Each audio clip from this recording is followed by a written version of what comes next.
반갑습니다. 여수입니다. 오늘은 그 고려 충절 최균의 마지막으로 그 최균의 그 사후에 어떻게 됐는가와 그 총정리를 한번 해보도록 하겠습니다. 최균은 고려 완산 3체 중에 한 사람이죠. 사대공의 전주최 씨의 시조예요. 인종 때 문과에 급제했다는데 제가 볼 때는 그 마지막 요때 한 거 아닌가 이런 생각이 들어요. 그리고 이제 해주 최씨인 당시에 그 고려의 실권자였던 해주채씨 최윤희의 신임을 받았어요. 그래가지고 이제 금나라와 외교 문제를 잘 해결해서 공을 세웠죠. 무신 정권에 반발해서 조유총이 반란을 일으켰어요. 근데 민심은 전부 조유총에 동조하고 고려조정에 배반을 하고 있었어요. 그렇지만은 최규는 민심보다는 왕명을 따르기로 결론을 지었고, 결국은 그 배반한 밑에 관군 때문에 그 반란군의 포로가 됐고, 반란군을 꾸짖고 설득하다가 결국은 순국을 하게 됐죠. 여기까지 제가 얘기를 했었죠.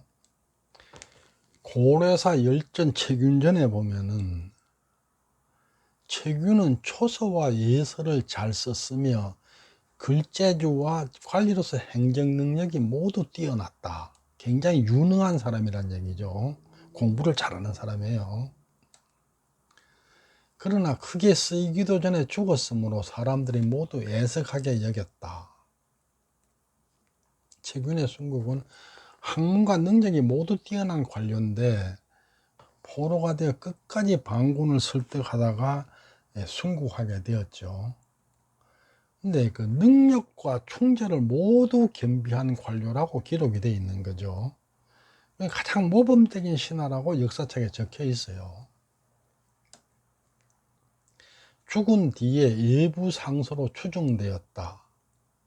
예부 상소는 지금으로 보면 예무부 장관, 예절 부분하고 외교를 담당하는 상서니까, 후에 아들이 높은 벼슬에 올랐기 때문에 상서 자복야로 다시 추정되었다.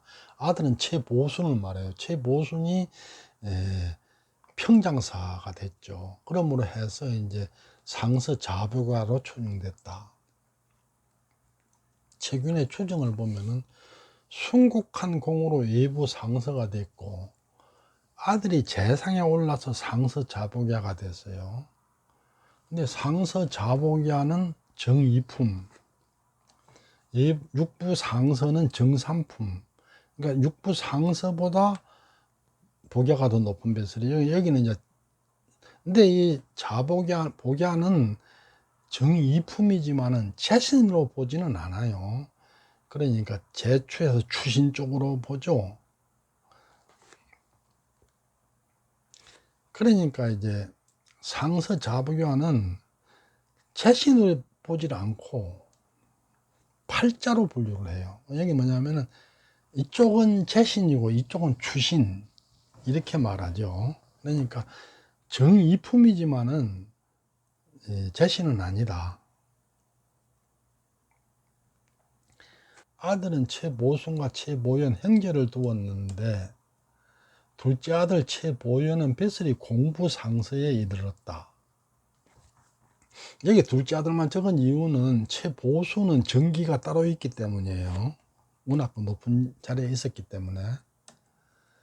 최보순과 최보순은 문화시랑 평장사를 지낸 사람이에요. 최보순은 정기가 따로 있어요. 최보연은 공부상서를 지냈어요. 그런데 이제 최보순이 문화시랑 평장사가 됨으로 해서 그 이후로 고려가 망할 때까지 쫙 재상을 배출해요. 그래서 이제 고려의 귀족이 되는 거죠. 고려 귀족으로 자리매김했고, 최보순이 문화시랑 평장사가 됨으로 해서 자복야로 최균이 추정됐잖아요. 뒤에 이제 귀족으로 이어가다 보니까 사도로 추정이 됐고, 그러다 보니까 후손은 사도공계 이렇게 부르는 거죠. 최균의 나이를 한번 고정을 해볼 필요가 있어요. 인종 때 문과를 급제했는데 제가 볼 때는 1146년 이무렵에 한 것 같고, 이때 나이가 좀 젊었을 거예요. 왜냐하면은 나이가 너무 올라갈 수가 없어요. 최측경이 1120년 출생이죠. 근데 최측경보다는 나이가 적을 걸로 보여요. 장남 최보순이 1162년생이에요.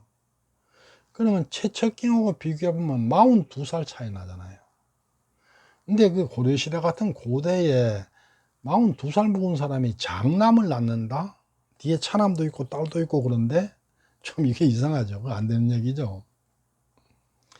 그래서 제가 볼 때는 이리저리 계산을 짜 맞춰 보면은 1125년, 그러니까 최측경보다는 한 대여섯 살 적지 않는가, 이렇게 보는 거죠. 그렇게 추정해 보면은 1125년에 태어났다고 추정을 해보자면은 문과급제를 22살에 한 게 돼요. 근데 왜 20살에도 문과급제를 하는 수가 있으니까 그럼 한 27년까지 넘어가겠죠. 최보순하고 나이를 비교해보면 38살이에요. 38살에 장남을 낳고 40살에 차남을 낳고 또 딸을 낳고 했느냐 하는 문제가 있는 거죠. 그래서 제가 볼 때는 1125년에서 한 27년 이 정도 태어난 거 아닌가, 이런 추정이 돼요. 최균의 후손은 최균이 조의총에 난해서 순국했어요. 그리고 장남 최보수는 1162년에 태어나서 1229년에 돌아가셨는데 재신을 지냈죠. 그 이후 200년간 고려 귀족으로서 많은 재신을 배출했어요. 그런데 이제 조선시대에 와서 이제 그 조선이 개국하면서 최의리가 그 정도전한테 찍혀가지고 그 우현보 이 사람들하고 한 통속으로 몰려가지고 죽었죠. 그러면서 이제 세잔해졌어요. 사도궁의 전시 세계표를 보면은 최균이 시조인데 최사금이 비조예요. 여기서부터 다시 이제 나눠져요. 그러니까 사실은 여기도 보면은 최보순도 있고 최보순, 최보연, 윤계 이리 왔는데 여기도 다 후손이 있겠죠. 족보에 안 적혀서 그렇지. 여기도 다 이렇게 후손들이 다 있었겠죠. 근데 최사금 후손만 지금 사도궁계 전주 최씨로 전해오는 거예요. 최사금의 아들이 갑인, 을의, 병예, 갑을병정에다가 인의 예지를 붙여서 이렇게 이름을 지었어요. 그러니까 최의리가 재신 반열에 올랐다가 고려가 망하고 조선이 개국하면서 역적으로 몰려 죽었어요. 그러니까 균에서부터 시작해서 최의리까지 1, 2, 3, 4, 5, 6, 7, 8, 9세까지가 재신이 엄청나게 많이 나온 귀족 가문으로 이어왔다. 여기서 최윤칭 이분은 뭐 벼슬을 별로 안 했는데 윤계 이분이 재신을 했었죠. 여기도 또 상당히 많은 뭐가 있을 텐데 기록이 없어 찾지는 못하는 거예요. 최균의 당최 시조론이라는 게 있어요. 이게 뭐냐면은 족보가 지금 족보가 정리되기 전에 최균을 당최 시조다 이렇게 보는 그 주장들이 많이 있었어요. 왜냐하면은 이 가문이 이렇게 번성했기 때문에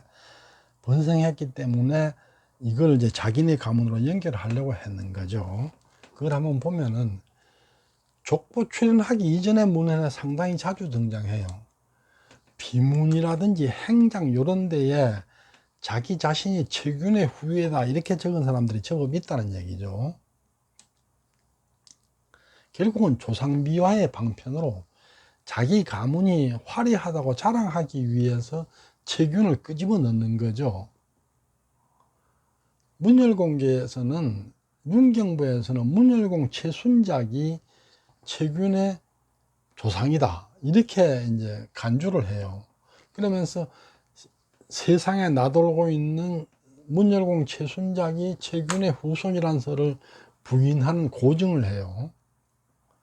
강의보에서도 최균이 왜 문성공 최아의 조상이 아닌지를 고증을 해서 부인을 해요. 근데 족보를 하다 보면 쭉 세대가 연결이 돼야 되는데, 최균에서 하면은 문열공 최순작이나 문성공 최야로 연결이 불가능해요. 그게 안 되는 거야. 세대 연결이 불가능해요. 그러니까 최균의 당체 시조론, 최균의 당체 시조론은 결국은 족보를 제대로 꾸미면서부터 아, 이게 아니구나 하는 게 밝혀졌다, 이렇게 말할 수 있겠죠.